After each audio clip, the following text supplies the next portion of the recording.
আসসালামু আলাইকুম। আশা করি সবাই ভালো আছেন। আমি আপনাদের কিছুদিন আগে আমাদের পুকুর দেখাইছিলাম। মানে পুকুরে সকল কিছুই দেখাইছিলাম। বন্যা হওয়ার পর থেকে যাবতীয় কিছু আমাদের পুকুরে সকল মাছ যে বন্যায় চলে গেছিল এগুলো সবকিছু আপনাদের দেখাইছিলাম প্লাস বলছিলাম।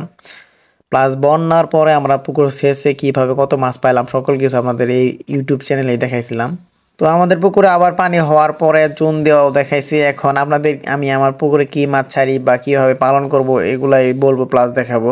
এই যে এখানে যে মাছগুলো দেখতেছেন এইগুলা কাতল মাছ, মানে কাতলা মাছ বলি আর কি। আমরা আমরা মূলত পুকুরে কাতল মাছ, রুই মাছ, তারপরে ওই কার্পু মাছ আর কালবাউস, রুই এগুলো ছাড়বো আর কি।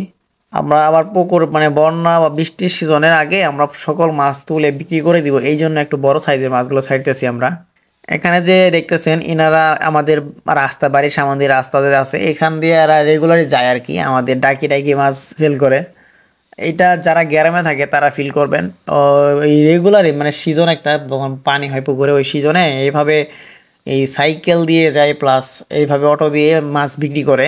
এটা গ্রামে সচরাচর চলে আর কি। তো আমরা আমাদের পুকুরে কী কী মাছ ছাড়লাম, কত টাকা কেজি মাছ ছাড়লাম, কয়টা 1 কেজি হইলো, সকল কিছু আপনাদের এই ভিডিওতে বলবো। আমরা একদিন ছাড়ছি কাতল, আরেকদিন ছাড়ছি রুই মাছ, প্লাস আরেকদিন ছাড়ছি কিছু সিলভার ছাড়ছি, সাথে কার্পু মাছ ছাড়ছি। এখানে ছিল কাতলা মাছ, যেটা কাতল মাছ বলা হয় আর কি। এইটাই প্রায় 8-9টা মিলে 1 কেজি হইতো আর কি। একটু বড় সাইজের ছাড়ছি, দেখতে পাচ্ছেন আপনারা। চাইলে এটা এখনও আর কি বিক্রি করা যাবে এমন। তো আমরা যদি এইটা ছাড়ার পর সর্বোচ্চ ধরেন 3 থেকে 4 মাস পালি পালি বলতে এই সাইডে রাখি আর কি, খাদ্য দেই।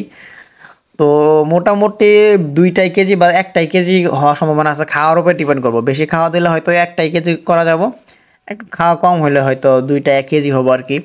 তো আমি চাইতেছি কমই খাওয়া দিব, আমাদের পুকুরে এমনি তো অন্যান্য খাবার আছে আর কি। কম খাবার দিব, প্লাস একটু বড় বড় সাইজের মাছ ছাড়তেছি সকল কিছু। আর এরপরে ওই রুই মাছ একটু বড় সাইজে ছাড়া হবো। আর ওই সরি সিলভার ছাড়বো কিছু, ওইটা আমরা খাওয়ার জন্য আর কি। আর এখানে আবরা দাবরা মাছ যেমন তেলাপিয়া, অন্যান্য মাছ ছাড়বো না আর কি। এগুলো ছাড়বো যেগুলো বড় হয় সাইজ আর কি। আর যারা এইগুলা মাছ সম্পর্কে অভিজ্ঞ আছেন বা এগুলো বুঝেন, তো আমার এই পুকুরে কি চাষ করলে সর্বোচ্চ ভালো হবে, মানে কম খরচে বেশি লাভ হবে প্লাস মানে লস হবে না ব্যবসা, এমন আমার কমেন্ট করে জানাতে পারেন। কারণ যেহেতু আমি কোনো সময় আর এইগুলো করি নাই, আপনারা জানেন। তো শুরু করতেছি, যেটা আমার মন মতো হইতেছে ওইটাই করতেছি, ওইভাবে করতেছি আর কি। তারপরও আপনারা বইলেন ওইটা নিয়ে আমি ভেবে দেখবো, প্লাস ওইটা করবো ইনশাআল্লাহ। তো আমি 4 কেজি মাছ ছাড়ছি, মানে কাতলা মাছ 4 কেজি ছাড়ছি, রুই মাছ ছাড়ছি 4 কেজি। রুই মাছটা আপনাদের দেখাইতে পারিনি কারণ আমি আগে ভিডিও করা হয়নি, ওইটা আগে ছাড়ছি, মানে কাতল মাছ ছাড়ার আগে ছাড়া হয়েছিল। আর এইগুলাই হলো এমন সাইজের, একটু বড় বড় দেখতে পারতেছেন সাইজগুলা। তো এটা আমি 4 কেজি ছাড়ছিলাম, 4 কেজি হয়েছিল প্রায় 44টে, তার মানে 11টা কেজি হয়েছিল আর কি।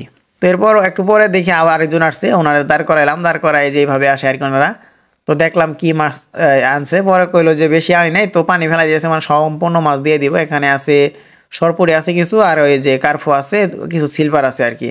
তো আমরা বেশি বেশি আর কি ওই কার্ফু প্লাস সরপুরি নিব আর কি, এটাই বলা কথা ওনার সাথে। তো আমরা টোটাল 11 কেজি মাছ ছাড়ছি। এখানে কার্ফু হইলো 180 টাকা কেজি, কাতলা হইলো 220 টাকা কেজি, রুই মাছ হলো 220 টাকা কেজি। তো আমার কি কেমন হয়েছে মাছ ছাড়া প্লাস সম্পূর্ণ আপনার ভিডিও দেখছেন যারা, ওরা আমার জানাবেন কি করলে আমার এই পুকুরে লাভ হওয়া যাবে।